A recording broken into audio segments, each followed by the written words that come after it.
നമ്മൾ ഇന്ന് നോക്കാൻ പോകുന്നത് സീഡ്സ് ഓഫ് ലൈഫ് എന്ന് പറയുന്ന ജീവനുള്ള വിത്തുകൾ എന്ന് പറയുന്ന 5ാം ക്ലാസ്സിന്റെ ശാസ്ത്രത്തിലെ അടിസ്ഥാന ശാസ്ത്രത്തിലെ അല്ലെങ്കിൽ സയൻസിന്റെ പാഠഭാഗമാണ്. അപ്പൊ ഇതിന്റെ മുന്നേ തന്നെ ഇതിന്റെ കുറച്ച് വീഡിയോസ് ഞാൻ ഇട്ടിട്ടുണ്ട്. അത് കണ്ടതിന് ശേഷം മാത്രം ഈ ഒരു വീഡിയോയിലേക്ക് വരിക. അപ്പൊ ടീച്ചർ എങ്ങനെയാണ് എടുക്കാൻ പോകുന്നതെന്ന് ഒന്നും കൂടി പറയാം. ഇംഗ്ലീഷ് മീഡിയംകാർക്കും മലയാളം മീഡിയംകാർക്കും പ്രയോജനമുള്ള രീതിയിലാണ് ഈ മുഴുവൻ വീഡിയോയും നമ്മൾ സെറ്റ് ചെയ്തിരിക്കുന്നത്. ഓക്കെ, ഇംഗ്ലീഷ് മീഡിയത്തിന്റെ കാര്യവും പറയും, അതുപോലെ തന്നെ മലയാളം മീഡിയത്തിന്റെ കാര്യവും പറയും. അതുപോലെയാണ് സെറ്റ് ചെയ്തിരിക്കുന്നത്. ഓക്കെ, അപ്പോൾ ഈ വീഡിയോസ് എല്ലാം നിങ്ങൾക്ക് മനസ്സിലാവുണ്ടോ ഇല്ലയോ എന്നൊന്ന് പറയണം. എന്നാൽ മാത്രമേ ഇനിയും എന്തെങ്കിലും ചേഞ്ചസ് വരുത്തണോ വേണ്ടയോ എന്നുള്ളത് നമുക്ക് മനസ്സിലാവുള്ളൂ. ഓക്കെ, അപ്പൊ എപ്പോഴും പറയാനുള്ളത് പോലെ തന്നെ നോട്ട് പുസ്തകം എടുക്കുക. നോട്ട്ബുക്കിൽ പുതിയതായിട്ട് വന്നിരിക്കുന്ന വാക്കുകൾ മുഴുവനും ഒരു പേജിൽ എഴുതി എഴുതി എഴുതി എഴുതി പോണം. എല്ലാ ദിവസവും ആ വാക്കുകളെ വീണ്ടും വീണ്ടും വീണ്ടും വായിച്ചു പോണം. ഓക്കെ, സ്പെല്ലിംഗ് ഓൾസോ പഠിക്കണം. മാക്സിമം ഇംഗ്ലീഷും കൂടി ഒന്ന് ശ്രദ്ധിക്കാൻ നോക്കുക. ഇംഗ്ലീഷും കൂടി ശ്രദ്ധിക്കുമ്പോൾ ഉള്ള ഗുണം എന്താ, 11th 12th എളുപ്പമുണ്ടാവും നിങ്ങൾക്ക്. ഓക്കെ, പഠിക്കാനായിട്ട് എളുപ്പമുണ്ടാവും. ഇന്ന് നമ്മൾ നോക്കാൻ പോകുന്നത് എന്താ, നമ്മൾ ഇന്നലെ കഴിഞ്ഞ ദിവസം കുറേ കാര്യങ്ങൾ നോക്കിയല്ലേ. ജെർമിനേഷൻ, മുളയ്ക്കുന്നതിന്റെ കാര്യം, എന്തൊക്കെയാണ് ഫാക്ടേഴ്സ് ആവശ്യം മുളയ്ക്കുന്നതിന് വേണ്ടിയിട്ട്, ഒരു സീഡ് ജെർമിനേറ്റ് ചെയ്യുമ്പോൾ, ഒരു വിത്ത് മുളയ്ക്കുമ്പോൾ എന്തൊക്കെ സംഭവിക്കും, ഇതെല്ലാം നമ്മൾ കണ്ടിട്ടുണ്ട് കഴിഞ്ഞ ദിവസം അല്ലെ. ഇനിയിപ്പോ വിത്തുകളല്ലാതെ തന്നെ, വിത്തിൽ നിന്നല്ലാതെ ചെടികൾ ഉണ്ടാവുമോ ഇല്ലയോ എന്നുള്ളതാണ് നമ്മൾ ഇന്നത്തെ ചാപ്റ്ററിൽ ഇന്നത്തെ ദിവസം മെയിൻ ആയിട്ട് നോക്കാൻ പോകുന്നത്. ഓക്കെ, ഇതിന്റെ ഇടയിൽ കഴിഞ്ഞ ദിവസം ഒരു ചെറിയ റിവിഷനും കൂടിയിട്ട് ഉണ്ടാവും. ഓക്കെ, അപ്പൊ എന്തൊക്കെയാ നടക്കുന്നത്, വിത്ത് മുളയ്ക്കുമ്പോഴത്തേക്കും നമ്മൾ കഴിഞ്ഞ ദിവസം എന്താ കണ്ടത് ഒന്ന് ഓടിച്ചൊന്ന് റിവൈസ് ചെയ്തിട്ട് പോട്ടാ. വിത്ത് മുളയ്ക്കുമ്പോഴത്തേക്കും ആദ്യം നമ്മൾ സീഡ് മുളയ്ക്കാനായിട്ട് എന്താ ചെയ്യേണ്ടത്, seed has to be soaked in water, അതായത് വെള്ളത്തിൽ ഇട്ട് വെക്കണം. അപ്പൊ കുറച്ച് ദിവസം ഒരു ദിവസം കഴിയുമ്പോൾ തന്നെ സീഡ് ഒന്ന് നനഞ്ഞു കുതിർന്ന് തുടങ്ങും അല്ലെ. Seed become soaked and outer shell breaks, വിത്ത് കുതിർന്ന് പുറന്തോട് പൊട്ടുന്നു. അത് കഴിഞ്ഞിട്ട് ആദ്യം എന്താ വരിക, നമുക്കൊരു സീഡ് ഉണ്ടെങ്കിൽ ആദ്യം താഴോട്ടുള്ള സാധനമാണ് ആദ്യം വരിക. ആൻഡ് ഇതിന്റെ പേരെന്താണ്, റാഡിക്കിൾ എന്ന് നമ്മൾ പറഞ്ഞു അല്ലെ. റാഡിക്കിളിന്റെ പേരെന്താണ് മലയാളത്തിൽ, ബീജമൂലം. ഫസ്റ്റ് റാഡിക്കിൾ വരും, അത് കഴിഞ്ഞിട്ട് പ്ലൂമ്യൂൾ വരും. ആദ്യം ബീജമൂലം വരും, അത് കഴിഞ്ഞിട്ട് ബീജശീർഷം വരും. കണ്ടോ, ഇതൊക്കെ പുതിയ വാക്കുകളാണ്. ഇതെല്ലാം എഴുതിയിട്ടിട്ട് വീണ്ടും വീണ്ടും പറഞ്ഞു നോക്കണം. റാഡിക്കിൾ എന്തായിട്ട് തീരും, റൂട്ട് ഓഫ് ദ പ്ലാന്റ് ആയിട്ട് തീരും. ബീജമൂലം എന്തായി മാറും, വേരായിട്ട് മാറും. പ്ലൂമ്യൂൾ എന്തായിട്ട് മാറും, പ്ലൂമ്യൂൾ ആണ് ഭാവിയിൽ സ്റ്റെമ്മും ലീഫും ആയിട്ട് മാറുന്നത്. അതായത് പ്ലൂമ്യൂൾ ബിക്കം സ്റ്റെം ആൻഡ് ലീഫ്, ബീജശീർഷം തണ്ടും ഇലയുമായിട്ട് മാറുന്നു. ഇനി ഒരു സാധനം കൂടിയിട്ടുണ്ട്. ഈ വളരുന്ന വിത്ത് മുളയ്ക്കുമ്പോഴത്തേക്കും അപ്പോൾ ലീഫില്ല, ഇലയില്ല അല്ലെ. വിത്ത് മുളച്ചു വരുമ്പോഴത്തേക്കും ഇലയില്ല. ഇലയുണ്ടെങ്കിൽ മാത്രമേ സ്വന്തമായിട്ട് അതിന് ഭക്ഷണം ഉണ്ടാക്കാനായിട്ട് പറ്റുള്ളൂ. സ്വന്തമായിട്ട് കുക്ക് ചെയ്യാൻ ലീഫ് വേണം. പക്ഷെ ലീഫ് ഉണ്ടാവുന്നത് വരെ, ഒരു ഇല ഉണ്ടാവുന്നത് വരെ ആ ഭക്ഷണം എവിടെ നിന്ന് കിട്ടും, വളരുന്ന വിത്തിന്റെ ആ കുഞ്ഞു ചെടി ഉണ്ടല്ലോ, ആ ചെടിക്ക് എവിടെ നിന്ന് ഭക്ഷണം കിട്ടും. കഴിഞ്ഞ ദിവസം ഡീറ്റെയിൽ ആയിട്ട് നമ്മൾ നോക്കി. കോട്ട്ലിഡൻ അല്ലെങ്കിൽ എൻഡോസ്പം, ബീജപത്രത്തിൽ നിന്നോ ബീജാനത്തിൽ നിന്നോ ഭക്ഷണം കിട്ടും. കാരണം അതിന്റെ ഉള്ളില് ഭക്ഷണം ഉണ്ടാവും, ആഹാരം ഉണ്ടാവും. So the growing plant consumes food which is stored in, consumes എന്ന് പറഞ്ഞാൽ കഴിക്കുക. ഗ്രോയിങ് പ്ലാന്റ്, വളരുന്ന ചെടി ഭക്ഷണം കഴിക്കുക. എവിടെ നിന്നാ ഭക്ഷണം കഴിക്കുക, കോട്ട്ലിഡൻ ഓർ എൻഡോസ്പേമിൽ നിന്നും ഭക്ഷണം കഴിക്കും. കോട്ട്ലിഡൻ എന്ന് പറയുന്ന ചില ചെടികൾക്ക് 2 കുഞ്ഞു ബീജപത്രം ഉണ്ടാവും അല്ലെ. തുടക്കത്തിൽ വിത്തിന്റെ ഉള്ളിലത്തെ ഇലേനെയാണ് ബീജപത്രം എന്ന് നമ്മൾ പറയാ. ചില ചെടികൾക്ക് 2 ഉണ്ടാവും, ചില ചെടികൾക്ക് 1 ഉണ്ടാവും. 1 ഉള്ളതില് ഒരു സ്നാക്ക് ബോക്സും കൂടി ഉണ്ടാവും, വിച്ച് ഈസ് എൻഡോസ്പേം എന്നൊരു സ്നാക്സ് കൊണ്ടുവരുന്ന ബോക്സും കൂടിയിട്ട് ഉണ്ടാവും. മിക്കതിലും ഉണ്ടാവും. എൻഡോസ്പേം ബീജാനത്തിൽ നിന്നോ ഭക്ഷണം കഴിക്കും. So the growing plant consumes food stored in cotyledon or endosperm until photosynthesis is fully functional. Okay, നമുക്ക് പ്രകാശ സംശ്ലേഷണം എന്താണ് ഫോട്ടോസിന്തസിസിനെ പറയാം. അപ്പൊ പൂർണ്ണ തോതിൽ പ്രകാശ സംശ്ലേഷണം നടക്കുന്നത് വരെ ബീജപത്രത്തിൽ നിന്നോ ബീജാന്നത്തിലോ കരുതിൽ വെച്ചിരിക്കുന്ന ആഹാരമാണ് വളർന്നു വരുന്ന ചെടി ഉപയോഗിക്കുന്നത്. അപ്പൊ ഇത്രയും നമുക്ക് മനസ്സിലായി. ഓക്കെ, ഇത്രയും കാര്യങ്ങളാണ് കഴിഞ്ഞ ദിവസവും പഠിച്ചത്. ഒരു ആക്ടിവിറ്റി നിങ്ങളുടെ അടുത്ത് ചെയ്യാൻ പറഞ്ഞിട്ടുണ്ടായിരുന്നു. പല പല വിത്തുകൾ മുളപ്പിച്ച് നോക്കാൻ പറഞ്ഞിട്ടുണ്ട്. ചക്കക്കുരു, ചക്കക്കുരു ഉണ്ട്, കാഷ്യൂനട്ട് ഉണ്ട്, അതേപോലെ അരി മുളപ്പിക്കാൻ പറഞ്ഞിട്ടുണ്ട്, ചോളം മുളപ്പിക്കാൻ പറഞ്ഞിട്ടുണ്ട്. അപ്പൊ എല്ലാം മുളപ്പിക്കുമ്പോഴും എന്താണ് വ്യത്യാസം, ഒബ്സർവ് ദ ചേഞ്ചസ്, എന്താണ് വ്യത്യാസം എന്ന് നോക്കാനായിട്ട് പറഞ്ഞിട്ടുണ്ട്. അപ്പൊ പുളിങ്കുരു, ചക്കക്കുരു, കശുവണ്ടി, നെല്ല്, ചോളം ഇതൊക്കെ മുളപ്പിക്കാനായിട്ട് പറഞ്ഞു. എന്നിട്ട് വിത്ത് മുളയ്ക്കുമ്പോൾ അതിന്റെ മാറ്റങ്ങൾ ഒന്ന് നിരീക്ഷിക്കാനും കൂടിയിട്ട് പറഞ്ഞിട്ടുണ്ട്. ഓക്കെ, മാറ്റം നിരീക്ഷിച്ചിട്ട് ഒന്ന് കമന്റിൽ ഇട്ടോളൂ. ഓക്കെ, ഇനി ഇനി ഒരു വലിയ ചോദ്യമുണ്ട്. എന്തുകൊണ്ടാണ് ചെടികള് വിത്തുകൾ ഉണ്ടാക്കുന്നത്? Why do plants produce seeds? സസ്യങ്ങൾ വിത്ത് ഉണ്ടാക്കുന്നത് എന്തുകൊണ്ടാണ്? വിത്ത് ഉണ്ടാക്കുന്നത് എന്തിനു വേണ്ടിയിട്ടാണ്? സി, അതിൽ നിന്നാണ്. ഒരു വിത്ത് ഉണ്ടായാലല്ലേ കുഞ്ഞു ചെടി ഉണ്ടാക്കാൻ പറ്റുള്ളൂ. ഒരു തേങ്ങയുണ്ട്, ഒരു തെങ്ങുണ്ട്, തെങ്ങിന് കുഞ്ഞു തെങ്ങ് വേണ്ടേ, മക്കള് വേണ്ടേ?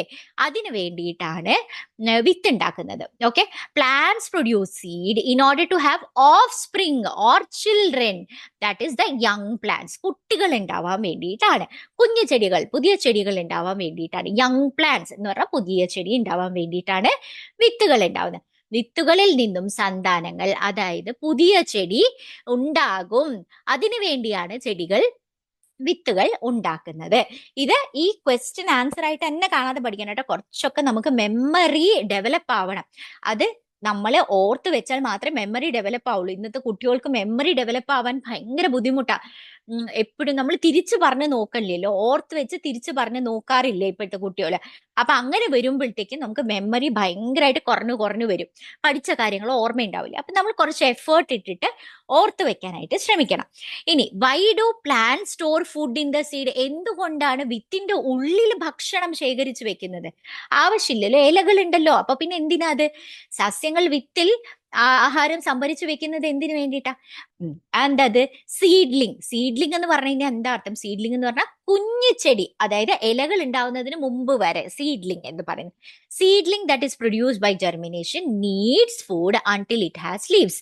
ഇല ഉണ്ടാവുന്നത് വരെ, വിത്ത് മുളച്ചു വരുന്ന ചെടികൾക്ക് ഭക്ഷണം ആവശ്യമുണ്ടല്ലോ. ഇല ഉണ്ടെങ്കിൽ മാത്രമേ സ്വന്തമായിട്ട് ഭക്ഷണം ഉണ്ടാക്കാൻ പറ്റുള്ളൂ, അല്ലെ? ഈ ഭക്ഷണം, ഇങ്ങനെ കുഞ്ഞു ചെടിക്ക് ഭക്ഷണത്തിന് വേണ്ടിയിട്ടാണ് സീഡിന്റെ ഉള്ളിൽ ഫുഡ് സ്റ്റോർ ചെയ്യുന്നത്. നമുക്ക് നോക്കാം. The seedling that is produced by germination, അതായത് ഒരു ജെർമിനേഷൻ, വിത്തിൽ നിന്നും ജെർമിനേഷൻ കഴിയുമ്പോൾ സീഡ്ലിംഗ് ഈസ് പ്രൊഡ്യൂസ്. സീഡ്ലിംഗ് എന്ന് പറഞ്ഞാൽ ആദ്യത്തെ കുഞ്ഞു ചെടി. The seedling that is produced by germination needs food until it has leaves. Leaves ഉണ്ടാവുന്നത് വരെയും ഭക്ഷണം ആവശ്യമുണ്ട് സീഡ്ലിങ്ങിന്. ദിസ് ഫുഡ്, ഈ ഭക്ഷണമാണ് it is stored in the seed, വിത്തിന്റെ ഉള്ളിൽ ശേഖരിച്ചു വെക്കുന്നത്. വിത്ത് മുളച്ച് ചെടികൾക്ക് ഇല ഉണ്ടാകുന്നത് വരെ അതിന് ആഹാരം ആവശ്യമുണ്ട്, അല്ലെ? ഈ ആഹാരമാണ് വിത്തിൽ സംഭരിച്ചു വെച്ചിരിക്കുന്നത്. ഈ ചോദ്യത്തിന്റെ ഉത്തരം മനസ്സിലായോ? What seeds do we eat? എന്തൊക്കെ വിത്തുകളാണ് നമ്മൾ കഴിക്കുക? നമ്മുടെ അടുക്കളയിൽ നിറയെ കുറെ വിത്തുകളുണ്ട്. പീസ് ഉണ്ട്, പയറുണ്ട്, ഗ്രീൻ പീസും വിത്താണ് കേട്ടാ. കഴിഞ്ഞ ദിവസം ടീച്ചർ ഇവിടെ ഗ്രീൻ പീസിന്റെ കറി വെച്ചപ്പോൾ നല്ല മുളച്ചിരിക്കണ്ടായിരുന്നു. ഗ്രീൻ പീസിന്റെ മുള വന്നു കഴിഞ്ഞ് കഴിഞ്ഞാൽ അതിന് പോഷകാംശം കൂടുതലുമാണ് കേട്ടോ ചില സാധനങ്ങൾക്കൊക്കെ. അതുപോലെ അരി, ഗോതമ്പ്, റൈസ്, വീറ്റ്, കോൺ, ചോളം, ആൽമണ്ട്, ബദാം, വാൾനട്ട് തന്നെയാന്ന് തോന്നുന്നു പറയാ, കോക്കനട്ട്, തേങ്ങ വിത്താണ്. അതുപോലെ കശുവണ്ടി, കാഷ്യൂ, സൺഫ്ലവർ, സൂര്യകാന്തി, ബ്ലാക്ക് പെപ്പർ, കുരുമുളക്, കാർഡമം, ഏലം, ഇതൊക്കെ വിത്തുകളാണ്. നോക്കി എന്തിനൊക്കെ ആയിട്ടാണ് നമ്മൾ സുഗന്ധദ്രവ്യങ്ങളായിട്ട്, സ്പൈസസ് ആയിട്ട് യൂസ് ചെയ്യുന്നുണ്ട്. നമ്മൾ എന്നും കഴിക്കുന്ന അരി, ഗോതമ്പ്, ഇതും വിത്താണെന്ന് പറയാം. നമ്മൾ ഒഴിച്ചു കൂട്ടാനൊക്കെ ഇടുന്ന പീസ് ഒക്കെ വിത്താണ് എന്ന് പറയാം. അതുപോലെ തന്നെ ഷാർജ ഷെയ്ക്കിലൊക്കെ അടിച്ചു കുടിക്കുന്ന ആൽമണ്ട്, വാൾനട്ട് ഒക്കെ എന്നും കഴിക്കണ തേങ്ങയോ അതും വിത്താണ് എന്ന് പറയാ. അപ്പൊ വിത്ത് എന്ന് പറയുന്നത് മനുഷ്യർക്ക് ഭയങ്കര ഇമ്പോർട്ടന്റ് ആയിട്ടുള്ള കാര്യമാണ്. ഇനിയുള്ളത് എന്താണ്? ഇനി നമുക്ക് പഠിക്കാം. അപ്പൊ വിത്തിന്റെ കാര്യം നമ്മൾ പറഞ്ഞു. ഇനിയിപ്പോ ഒരു ചെടിക്ക് വിത്ത് ഉണ്ടാവില്ല എന്ന് വിചാരിച്ചോ, അപ്പൊ എന്താ സംഭവിക്കുക? പുതിയതായിട്ട് ചെടി വരുവോ വിത്തില്ലെങ്കിൽ? ചില ചെടികളിൽ വിത്തേ ഉണ്ടാവില്ല. ചില ചെടികൾ has lost ability to produce seeds. ചിലർക്ക് നഷ്ടപ്പെട്ടു. അതായത് എവല്യൂഷൻ വന്നപ്പോ തന്നെ, അതായത് ഇങ്ങനെ കുറെ കുട്ടികൾ ഉണ്ടായി വന്നപ്പോ എവല്യൂഷനിൽ തന്നെ ഈ പറയുന്നത് പോലെ വിത്തുണ്ടാവാനുള്ള ശേഷി അതിന് നഷ്ടപ്പെട്ടു എന്ന് പറയാം. അതായത് മുല്ല, പിച്ചി പോലത്തെ ചെടികൾക്കൊക്കെ വിത്തുണ്ടാവാനുള്ള ശേഷി നഷ്ടപ്പെട്ടു എന്ന് പറയും. ഈവൻ വാഴയിൽ ബനാനയ്ക്ക് സീഡ്സ്, വിത്തുണ്ടാവാനുള്ള ശേഷി നഷ്ടപ്പെട്ട ചെടികളാണെന്ന് പറയാം. സോ അപ്പൊ എന്തൊക്കെയാണ് നടാൻ വേണ്ടിയിട്ട് നമ്മൾ ഉപയോഗിക്കുക? വിത്തുണ്ട്, കോഴ്സ് വിത്ത് എന്ന് പറയുന്നത് നടുന്നതിന് വേണ്ടിയിട്ട് ആവശ്യമുണ്ട്. വിത്ത് അല്ലാണ്ട് വേറെ എന്തെങ്കിലും ഉപയോഗിക്കുമോ? അതിനെയാണ് നമ്മൾ പ്ലാന്റിംഗ് മെറ്റീരിയൽസ് എന്ന് പറയാം. പ്ലാന്റിംഗ് മെറ്റീരിയൽസ് എന്ന് പറഞ്ഞാൽ എന്താ അർത്ഥം? നടീൽ വസ്തുക്കൾ നടാനായിട്ട്, പുതിയ ചെടി ഉണ്ടാവാനായിട്ട് ഉപയോഗിക്കുന്ന ഒരു ചെടിയുടെ ഭാഗങ്ങൾ ഏതൊക്കെയാണ് എന്നാണ്. What are the plant parts which are used as planting materials? ഏതൊക്കെ ചെടിയുടെ ഏതൊക്കെ ഭാഗങ്ങളാണ് പുതിയ ചെടി ഉണ്ടാവാനായിട്ട് നമ്മൾ ഉപയോഗിക്കണേ? What are the plant parts which are used as planting materials? Planting materials ആണ് നടാനായിട്ട് ഏതൊക്കെ ഭാഗങ്ങളാണ് ഒരു ചെടിയുടേത് ഉപയോഗിക്കുന്നത്. അപ്പൊ ചില ചെടികളിൽ വിത്ത് തന്നെ നമ്മൾ യൂസ് ചെയ്യും. അതിന്റെ എക്സാമ്പിൾ എന്തൊക്കെയാ? സീഡ്സ് വിത്ത് യൂസ് ചെയ്യുന്നത് ഏതൊക്കെയാ? കോക്കനട്ട്, തേങ്ങ, പാവയ്ക്ക വിത്ത് നട്ടിട്ടാണ്. റൈസ്, നെല്ല്, അതുപോലെ പീസ്, പയർ പോലത്തെ സാധനങ്ങൾ, ഓക്ര, വെണ്ടയ്ക്ക വിത്ത് നട്ടിട്ടാണ്. ടൊമാറ്റോ വിത്ത് നട്ടിട്ടാണ്. അതല്ല, നമ്മുടെ ചീരയൊക്കെ വിത്ത് നട്ടിട്ടാണ് നമ്മൾ ഉണ്ടാക്കുക, അല്ലെ? ഇനി അതേപോലെ തന്നെ തണ്ട് നട്ടിട്ട്, സ്റ്റെമ്മ്, മറ്റേ തണ്ട് മുറിച്ചു വെക്കില്ലേ നമ്മള്? തണ്ട് നട്ടിട്ട് എന്തൊക്കെയാ നമ്മൾ ആക്ച്വലി മുറ്റത്ത് കാണുന്ന ചില പൂച്ചെടികൾ എന്തൊക്കെയാ? അത് ചെമ്പരത്തി, ഹിബിസ്കസ്, ടപ്പിയൊക്കെ, മരച്ചീനി അങ്ങനെയാണ്, റോസാപ്പൂ അങ്ങനെയാണ്, ചെത്തി, റോസ്, ഇക്സോറ, ചെത്തി. ഇക്സോറ എന്ന് പറയുന്ന പല കളറിലുണ്ട് കേട്ടോ. ചെത്തിപ്പൂവ്, ചെത്തി തന്നെയാണോ പറയണെന്നൊന്നും കമന്റിൽ ഇട്ടോണേ നിങ്ങൾ. ചെത്തി, തെച്ചി ഒക്കെ ഞാൻ കേട്ടിട്ടുണ്ട്. ഞങ്ങള് ചെത്തി എന്നാണ് പറയാ. അപ്പൊ ചെത്തി, ഇക്സോറ, ഇത് സ്റ്റെമ്മ് നട്ടിട്ടാണ്. ഇനി ഇല നട്ടിട്ട് ഇലയിൽ നിന്നും വരുവോ? ബ്രയോഫില്ലം എന്ന് പറയുന്ന ഇല മുളിച്ച്, അടുത്ത പടം കൊടുത്തിട്ടുണ്ട്. ബ്രയോഫില്ലം അല്ലെങ്കിൽ ഇലയിൽ നിന്നും വരുന്നത് ബ്രയോഫില്ലം. ഇത് കാണാതെ പഠിക്കണം കേട്ടാ. ബാക്കിയൊക്കെ നമുക്ക് അറിയാവുന്നതാണ്. ഈ ബ്രയോഫില്ലം ചിലപ്പോൾ നമ്മൾ ഇല മുളിച്ചെന്ന് നമ്മൾ കേട്ടിട്ടുണ്ടാവും. ബ്രയോഫില്ലം എന്നുള്ള ഇംഗ്ലീഷ് വാക്ക് ചിലപ്പോൾ കേട്ടിട്ടുണ്ടാവില്ല. ഓക്കെ, ഇനി ഭൂമിക്ക് അടിയില് ഇതാണ് സ്റ്റെമ്മ്. ഭൂമിക്ക് അടിയില് സ്റ്റെമ്മ് ഉണ്ടാവും ചില ചെടികൾക്ക്. നമുക്കറിയാവുന്നത് മരച്ചീനി ഒക്കെ അങ്ങനെ തന്നെയാണ്. മരച്ചീനി ഉണ്ടാവും. അതുപോലെ തന്നെ ചേമ്പ്, ചേന ഒക്കെ ഇങ്ങനെയാണ്. ഭൂമിക്ക് അടിയിൽ ഉണ്ടാവണം. പൊട്ടറ്റോ അങ്ങനെയാണ്, അല്ലെ? ഭൂമിക്ക് അടിയിൽ ഉണ്ടാവണ എന്താണ്? തണ്ട് ഉണ്ടാവും. അണ്ടർഗ്രൗണ്ട് സ്റ്റെം എന്നാണ് പറയാ. ഭൂകാണ്ഡം, അണ്ടർഗ്രൗണ്ട് സ്റ്റെം, ഭൂമിക്ക് അടിയിലുള്ള തണ്ട്. ആ അടിയിലുള്ള തണ്ട്. ഇത് വേരല്ല, ഇത് തണ്ടാണ്. വേരിത് കഴിഞ്ഞിട്ടേ ഉണ്ടാവുള്ളൂ കേട്ടാ. അപ്പൊ തണ്ടാണ്, ഭൂമിക്ക് അടിയിലെ തണ്ട്. അത് വെച്ചിട്ട് എന്തൊക്കെ നമ്മൾ ഉണ്ടാക്കുക? നമ്മൾ എപ്പോഴും കഴിക്കണ ഇഞ്ചിയും മഞ്ഞളും ഒരേപോലെയാണ്. കാണാനും കുറച്ചൊക്കെ ഒരേപോലെ തന്നെയാ. ഇഞ്ചിയും മഞ്ഞളും അതുപോലെയാ. ചേന അങ്ങനെയാണ്, എലിഫന്റ് ഫുട്ട് യാം, ചേന അങ്ങനെയാണ്. കൊളക്കേഷ്യ, ചേമ്പ് അങ്ങനെയാണ്. ഓക്കെ, ഇതൊക്കെ നമ്മൾ അണ്ടർഗ്രൗണ്ട് സ്റ്റെം എന്നാണ് ഉണ്ടാക്കിയെടുക്കണം എന്ന് പറഞ്ഞിട്ട് പറയാം. ഓക്കെ, അണ്ടർഗ്രൗണ്ട് സ്റ്റെം എന്നാണ് നമ്മൾ പ്ലാന്റ് നടീൽ വസ്തുക്കളായിട്ട് നമ്മൾ ഉപയോഗിക്കണം. ഇത്രയും കാര്യങ്ങൾ നിങ്ങൾക്ക് മനസ്സിലായോ? അപ്പൊ നടീൽ വസ്തുക്കള് നമുക്ക് വിത്താവാം, തണ്ടാവാം, ഇലയാവാം, അണ്ടർഗ്രൗണ്ട് സ്റ്റെം ആവാം. വിത്ത് എന്ന് പറഞ്ഞാൽ സീഡ്സ് ഏതൊക്കെയാ? നമുക്ക് ചുറ്റും എന്തൊക്കെയാ? ടൊമാറ്റോ ഉണ്ട്, പാവയ്ക്ക ഉണ്ട്, tomato is there, peas is there, rice is there, wheat is there, വെണ്ടയ്ക്ക, ഓക്ര, കോക്കനട്ട്, തേങ്ങ ഒക്കെ സീഡ്സ് വെച്ചിട്ടാണ് നമ്മൾ നടുക. സ്റ്റെമ്മ്, തണ്ടിൽ നിന്ന് എന്തൊക്കെയാ? ഹിബിസ്കസ്, ചെമ്പരത്തി, അതുപോലെ തന്നെ റോസാപ്പൂവ്, ഇക്സോറ, ചെത്തിപ്പൂവ്, റോസാപ്പൂവ് ഒക്കെ തണ്ട് വെച്ചിട്ടാണ് ഉണ്ടാക്കുക. ഇത് കൂടാണ്ട് തന്നെ ലീഫിൽ നിന്ന് ഇല വെച്ചുണ്ടാക്കണത് ബ്രയോഫിലം. ബ്രയോഫിലം വെച്ചിട്ട് നമുക്ക് ഇല വെച്ചിട്ട്, ഇലയിൽ തന്നെ കുഞ്ഞു ചെടികൾ മുളച്ചു വരും. അതിൽ ഇല മുളച്ചി എന്നാണ് പറയാ. അടുത്ത അതിന്റെ പടം ഉണ്ട്. അണ്ടർഗ്രൗണ്ട് സ്റ്റെം, ഭൂകാണ്ഡത്തിൽ നിന്നും ഏതൊക്കെ വരിക? ചേന, ഇഞ്ചി, മഞ്ഞൾ, ചേമ്പ്. എലഫന്റ് ഫുട്ട് യാം, ജിഞ്ചർ, ടർമറിക്, കൊളക്കേഷ്യ എന്ന് പറയുന്നത് നമുക്ക് അണ്ടർഗ്രൗണ്ട് സ്റ്റെം എന്ന് വന്നിരിക്കുന്ന സാധനം.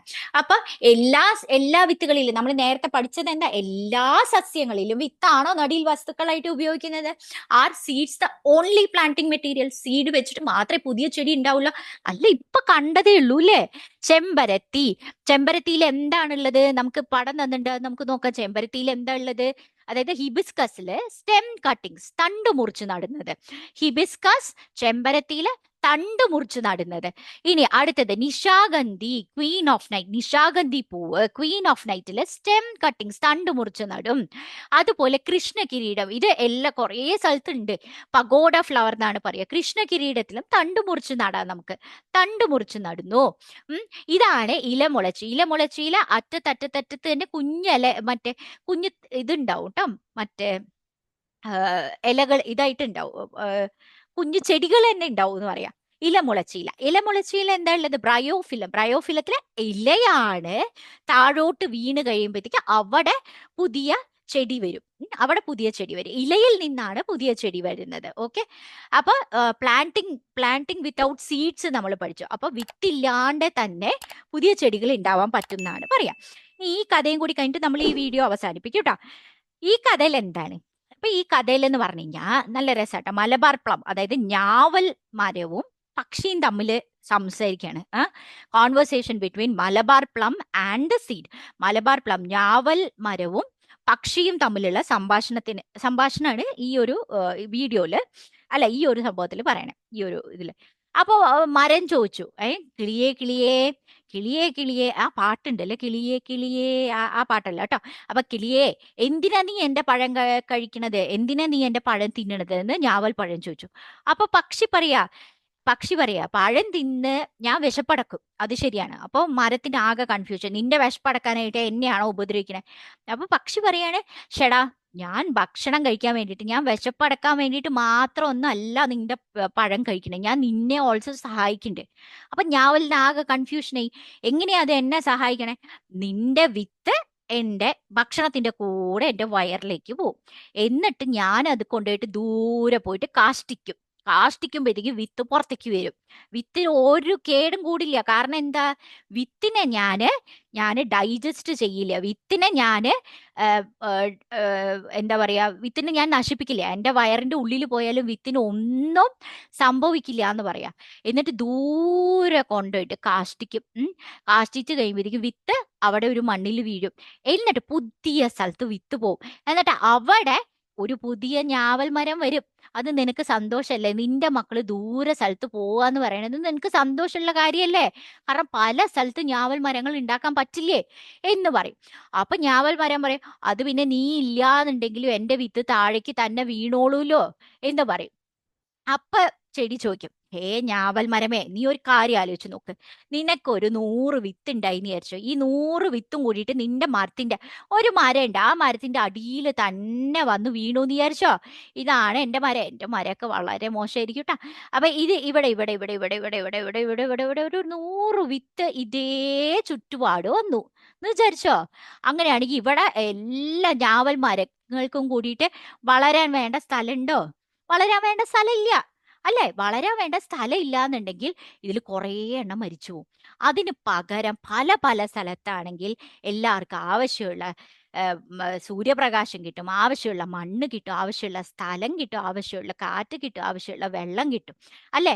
അപ്പൊ ഒരു വെടിക്ക് 2 പക്ഷിയാണ്. അതായത് പക്ഷിയുടെ വിശപ്പും മാറും, ഞാവൽ പഴത്തിന്റെ വിത്ത് പല സ്ഥലങ്ങളിലേക്ക് നമുക്ക് കൊണ്ടെത്തിക്കാനും കൂടിയിട്ട് സാധിക്കും. അപ്പൊ ഇത് വായിച്ചു നോക്കാം. വായിക്കാനും കൂടിയിട്ട് മക്കൾ പഠിക്കണം കേട്ടോ. പലർക്കും ഇംഗ്ലീഷ് ബുദ്ധിമുട്ടാണെന്ന് അറിയാം. അപ്പൊ ടീച്ചറിന്റെ കൂടെ വായിച്ചു പോയാൽ മതി. So the tree is telling, why are you eating my fruit, why are you eating my fruit. അപ്പൊ ഞാവൽ പഴം ചോദിച്ചു, നീ എന്തിനാണ് എന്റെ പഴം തിന്നുന്നത്? അപ്പൊ bird said, I am not only eating your fruit and satisfying my hunger, I am also carrying the seeds to many places. Okay, നിന്റെ പഴം തിന്ന് വിശപ്പടക്കൽ മാത്രമല്ല ഞാൻ ചെയ്യുന്നത്, വിത്ത് പല സ്ഥലങ്ങളിലും എത്തിക്കുന്നുണ്ട്. In the trees, even if you are not there, my seeds will my seeds not fall down and germinate. നീ ഇല്ലെങ്കിലും എന്റെ വിത്ത് താഴെ വീണ് മുളക്കില്ലേ എന്ന് ഞാവല് ചോദിച്ചു. അപ്പൊ ബേർഡ് പറഞ്ഞു, do you have enough space for so many seeds to grow under you? നിന്റെ ചുവട്ടിൽ വളരാൻ ആവശ്യമുള്ള സ്ഥലം ഉണ്ടോ? ഇത്രയും അധികം വിത്തുകള് നിന്റെ ചുവട്ടിൽ വളരാൻ വേണ്ട സ്ഥലമുണ്ടോ മിസ്റ്റർ ഞാവൽപ്പഴം എന്ന് പറഞ്ഞിട്ട് നമ്മുടെ ബേർഡ് ചോദിച്ചു, പക്ഷി ചോദിച്ചു. സോ നമുക്ക് എന്താ പറയാനുള്ളത്? ടു അപ്പൊ അപ്പൊ ഇതാണ് അവരുടെ കോൺവെർസേഷൻ. ഇതിന്ന് എന്ത് മനസ്സിലായി? രണ്ട് two important things occur when the bird eats fruits of njaval tree. രണ്ട് പ്രധാന കാര്യങ്ങളാണ് സംഭവിക്കുന്നത്. എപ്പോ ഒരു പക്ഷി ഞാവൽ മരത്തിന്റെ പഴങ്ങൾ തിന്നുമ്പോൾ രണ്ട് പ്രധാന കാര്യങ്ങൾ സംഭവിക്കുന്നു. Which are they? അവ എന്തൊക്കെയാണ്? ഒന്ന്, ബേർഡിന്റെ കൃമികടി മാറി. അല്ല, മറ്റേ എന്താണ്, കൊറ്റിയുടെ കൃമികടിയും അല്ല, കൊറ്റിയുടെ വിശപ്പും മാറി, പശുവിന്റെ കടിയും മാറി എന്ന് പറയില്ലേ, അതുപോലെയാണ് ബേർഡ് സാറ്റിസ്ഫൈസ് ഇറ്റ്സ് ഹങ്കർ. പക്ഷിയുടെ വിശപ്പ് മാറി. ഓക്കെ. രണ്ടാമത്, the bird is carrying the seed to different places. പക്ഷികൾ വിത്ത് പല സ്ഥലങ്ങളിലും കൊണ്ടുപോകുന്നു. Okay. The seed reaches the places through birds droppings. വിത്ത് പക്ഷിയുടെ വിസർജ്യം അല്ലെങ്കിൽ കാഷ്ടത്തിൽ കൂടിയിട്ടാണ് പല സ്ഥലങ്ങളിലും എത്തുന്നത്. ഓക്കെ. പക്ഷിയുടെ കാഷ്ടത്തിലുള്ള വിത്താണ് നല്ല അസല് വിത്ത്. ഓക്കെ. കാരണം അത് ഭക്ഷണത്തിന്റെ കൂടെ അത് മറ്റേ നമ്മുടെ ഉള്ളിൽ ഭക്ഷണം എന്താ പറയാ, ഡൈജസ്റ്റ് ആവുന്ന ഒരു പ്രക്രിയ ഉണ്ടല്ലേ. അപ്പൊ ആ ഡൈജഷൻ നടക്കില്ല. നമ്മുടെ ഉള്ളിലെ ഭക്ഷണം, ഈ വിത്തിനെ പക്ഷികള് എന്താ പറയാ, പക്ഷികൾ ഭക്ഷിക്കില്ല, പക്ഷികൾക്ക് ഉപയോഗിക്കാൻ പറ്റില്ല. അത് അങ്ങനെ കാഷ്ടത്തിൽ കൂടിയിട്ട് പുറത്തേക്ക് പോകുന്നു പറയാ. അപ്പൊ ഈ ഇങ്ങനെ കാഷ്ടത്തിൽ കൂടി പോകുന്ന വിത്തുകള് പല സ്ഥലങ്ങളിലും പോകും. നല്ല അസല് വിത്താണ്. അവിടെ അത് കറക്റ്റ് ആയിട്ടുള്ള മണ്ണ് വേണം, വെള്ളം വേണം, അതുപോലെ തന്നെ സൂര്യപ്രകാശം വേണം, കാറ്റ് വേണം. ഇതൊക്കെ ഉണ്ടെന്നുണ്ടെങ്കിൽ അത് മുളയ്ക്കുകയും ചെയ്യും. അപ്പൊ വിത്ത് പല സ്ഥലങ്ങളിലേക്കും അങ്ങനെ എത്തുന്നു എന്ന് പറഞ്ഞിട്ട് പറയാം. ഓക്കെ. അപ്പൊ രണ്ടു പേർക്കും ഇവര് കാരണം പ്രയോജനമുണ്ട്. രണ്ടു പേർക്കും ഇത് കാരണം പ്രയോജനമുണ്ട്. അപ്പൊ പക്ഷികൾ മാത്രമേ ഇങ്ങനെ പല സ്ഥലത്തും കൊണ്ടുപോയിട്ട് എത്തിക്കുള്ളൂ? അല്ല, പക്ഷികൾ മാത്രല്ല കേട്ടോ, മനുഷ്യര് കൃഷി ചെയ്യുമ്പോ തന്നെ അങ്ങനെയല്ലേ? കൃഷി ചെയ്യുമ്പോൾ തന്നെ അങ്ങനെയല്ലേ? അല്ലെ? അപ്പൊ ഈ പറയുന്ന പോലെ മനുഷ്യര് one of the main people, അതായത് നമ്മള് കൊണ്ടെത്തിക്കാനുള്ള ഏറ്റവും ബെസ്റ്റ് ആൾക്കാർ മനുഷ്യരാണെന്ന് അറിയാം. അല്ലാണ്ടേയും പല പല ആൾക്കാർ, the creatures. What creatures do you know which transport plant seeds to different places like this? വേറെ ഏതൊക്കെ പല സ്ഥലങ്ങളിലേക്കും ചെടികളുടെ വിത്തുകൾ കൊണ്ടുപോകുന്ന ഏതൊക്കെ ജീവികളെ നിങ്ങൾക്ക് അറിയാന്ന് പറഞ്ഞിട്ട് ചോദിച്ചേക്കാം. ഏതൊക്കെ ജീവികളെ മക്കൾക്ക് അറിയാം? വ്യത്യസ്ത സ്ഥലങ്ങളില് ചെടികളുടെ വിത്തുകൾ കൊണ്ടുപോകുന്ന ഏതൊക്കെ ജീവികളെ അറിയാം? What creatures do you know which transport plant seeds to different places like this? ഒന്ന്, വവ്വാല്. വവ്വാല് അടക്കയും പേരക്കയും, അതായത് അരക്കനട്ടും ഗ്വാവ എന്ന് പറയുന്നത് പേരക്ക. അരക്കനട്ട് എന്ന് പറഞ്ഞു കഴിഞ്ഞാൽ അടയ്ക്ക, പേരക്ക. ഓക്കെ. അരക്കനട്ടും ഗ്വാവയും. ബേർഡ്സ് ഏതൊക്കെ? ബേർഡ്സ് ഇപ്പൊ നമ്മൾ കണ്ടു, റംബൂട്ടാൻ, അതുപോലെ ഇഷ്ടം പോലെ ഉണ്ട് കേട്ടോ. Garcinia, tomato, jackfruit, anjili seeds, rambutan, കുടംപുളി, തക്കാളി, ചക്കക്കുരു, ആഞ്ഞിലിക്കുരു, ഇതൊക്കെ ബേർഡ്സ് പല സ്ഥലത്തും കൊണ്ടെത്തിക്കും എന്ന് പറഞ്ഞിട്ട് പറയാം. വലിയ വലിയ ബേർഡ്സ് ആണെങ്കിൽ ചക്കയൊക്കെ കഴിക്കാൻ പറ്റുള്ളൂ കേട്ടോ. അങ്ങനെ എളുപ്പത്തിൽ ചക്കയൊന്നും കഴിക്കാൻ പറ്റില്ല അവർക്ക്. അതേപോലെ ബാക്കി എല്ലാ സാധനങ്ങളും, വെണ്ടയ്ക്ക കഴിക്കുന്ന ചെടികൾ, ഇപ്പൊ കുറെ എന്താ പറയാ, കുറെ കുഞ്ഞു കുഞ്ഞു വിത്തിനെ ബേർഡ്സ് കൊണ്ടുപോയിട്ട് പല സ്ഥലത്തും എത്തിക്കുന്നു പറയാം. Rambutan, garcinia, tomato, jackfruit, anjili seeds ഒക്കെ പക്ഷികളാണ് കൊണ്ടെത്തിക്കണേ. മൃഗങ്ങൾ ഏതാ കൊണ്ടെത്തിക്കണം? മൃഗങ്ങൾ കൊണ്ടെത്തിക്കുന്നത് സ്ക്വീറൽ, അണ്ണാറക്കണ്ണൻ റംബൂട്ടാനെയും അതുപോലെ കൊക്കോ ഇല്ലേ, ചോക്ലേറ്റ് ഉണ്ടാക്കണ കൊക്കോ, അതിനെയൊക്കെ പല സ്ഥലത്തേക്കും കൊണ്ടെത്തിക്കുന്നു പറഞ്ഞിട്ട് പറയാം. അപ്പൊ ആനിമൽസ് ഉണ്ട്, അതുപോലെ ബേർഡ്സ് ഉണ്ട്, അതുപോലെ തന്നെ മറ്റേ വവ്വാല് പോലത്തെ ജീവികളുണ്ട്. മനുഷ്യര് നല്ല ബെസ്റ്റ് ആൾക്കാരാണ് എല്ലായിടത്തും കൊണ്ടെത്തിക്കാനായിട്ട്, അല്ലെ? What is the role of humans in delivering seeds to different places? Of course, എവിടെ സ്ഥലം ഉണ്ട് അവിടെ നമ്മൾ കൃഷി ചെയ്യുക, അല്ലെങ്കിൽ ഒരു മറ്റേ ബിൽഡിംഗ് വെക്കും. അതല്ലേ നമ്മുടെ പണി. വിവിധ സ്ഥലങ്ങളിലേക്ക് വിത്തുകൾ എത്തിക്കുന്നതിൽ മനുഷ്യന്റെ പങ്ക് എന്താണ്? കൃഷിക്കായിട്ട് മനുഷ്യൻ വിദൂര സ്ഥലങ്ങളിലേക്ക് വിത്തുകൾ കൊണ്ടുപോകും. Humans carry seeds to far of places four cultivation. നമ്മൾ ചന്ദ്രനിൽ വരെ കൃഷി ചെയ്യാനായിട്ട് നമ്മൾ വിത്ത് കൊണ്ടുപോയിട്ടുണ്ട്, അല്ലെ? മാർസിൽ കൊണ്ടുപോയിട്ട് കൃഷി ചെയ്യാൻ പറ്റുമോ എന്ന് നോക്കുന്ന ടീമാണ് നമ്മള്. Humans carry seeds to far of places four cultivation. ദൂര സ്ഥലങ്ങളിൽ വരെ കൾട്ടിവേഷൻ ചെയ്യാൻ പറ്റുന്നു. കൾട്ടിവേഷൻ എന്ന് പറഞ്ഞാൽ കൃഷി ചെയ്യാനായിട്ട് നമ്മൾ വിത്ത് കൊണ്ടുപോകും. കൃഷിക്കായി മനുഷ്യൻ വിദൂര സ്ഥലങ്ങളിലേക്ക് വരെ വിത്തുകൾ കൊണ്ടുപോകുന്നു. ഓക്കെ. അപ്പൊ ഇത്രയും സംഭവം മനസ്സിലായി. അപ്പൊ ഇതിലൊരു ചോദ്യമുണ്ട്. അതായത്, നമ്മള് ചെടിയെ ഉപയോഗിക്കുകയാണോ, അല്ല ചെടി പല സ്ഥലത്തും വ്യാപിക്കാനായിട്ട് മനുഷ്യനെ ഉപയോഗിക്കുകയാണെന്ന് അല്ലേ? കാരണം മാങ്ങ ഉണ്ടാക്കുന്നതിന് ആ മാങ്ങയുടെ നല്ല പഴുത്ത പഴം ശരിക്കും പറഞ്ഞു കഴിഞ്ഞാൽ ചെടിക്ക് ആവശ്യമില്ല അത് ഉണ്ടാക്കുന്നതിനായിട്ട്. അത് കഴിച്ച് നമ്മൾ ആ വിത്ത് പല സ്ഥലത്തും കൊണ്ടിടാനായിട്ടാണോ അതങ്ങനെ മാങ്ങ ഉണ്ടാക്കിയേ? അപ്പൊ ആരെ ഉപയോഗിക്കുന്നേ എന്നുള്ളൊരു ചോദ്യമുണ്ട് അല്ലേ? ആരാണ്? അപ്പൊ പ്ലാന്റ് എവല്യൂഷൻ BBC-യുടെ എങ്ങാണ്ട് പണ്ടത്തെ ഒരു ഡോക്യുമെന്ററി ഉണ്ട്, നല്ല രസമാണ്. അതിൽ അവസാനത്തെ ചോദ്യമാണ്, ആരെ ഉപയോഗിക്കുന്നു? മനുഷ്യൻ ചെടിയെ ഉപയോഗിക്കുന്നോ അല്ല ചെടികളെ മനുഷ്യനെ അടിമകളാക്കി വെച്ചിരിക്കുകയാണോ എന്നുള്ളതാണ് ചോദ്യം. നല്ല ചോദ്യമാണത്. ഓക്കെ, അപ്പൊ ഇനി ഒരേ ഒരു ഡെഫിനിഷൻ കൂടി കഴിഞ്ഞിട്ട് നമുക്ക് ഈ പരിപാടി ഇന്നത്തെ വീഡിയോ നിർത്താം. സീഡ് ഡിസ്പേഴ്സൽ എന്ന് പറഞ്ഞാൽ വിത്ത് വിതരണം എന്ന് പറഞ്ഞാൽ എന്താണ്? What is seed dispersal or with വിതരണം? Seed dispersal is a process in which seeds from the mother plant reaches different location.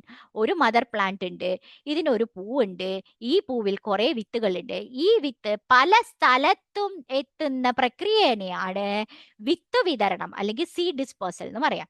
Seed dispersal is a process, അതൊരു പ്രക്രിയയാണ്, process in which seeds from the mother plant reaches different location, പല സ്ഥലങ്ങളിലും പോയി എത്തുന്ന പ്രക്രിയയാണ് വിത്ത് വിതരണം. മാതൃസസ്യത്തിൽ നിന്നും പല സ്ഥലങ്ങളിലേക്ക് വിത്തുകൾ എത്തിച്ചേരുന്ന പ്രക്രിയ, പ്രവർത്തനത്തിനേക്കാൾ പ്രക്രിയയാണ് വിത്ത് വിതരണം എന്ന് പറയുന്നത്.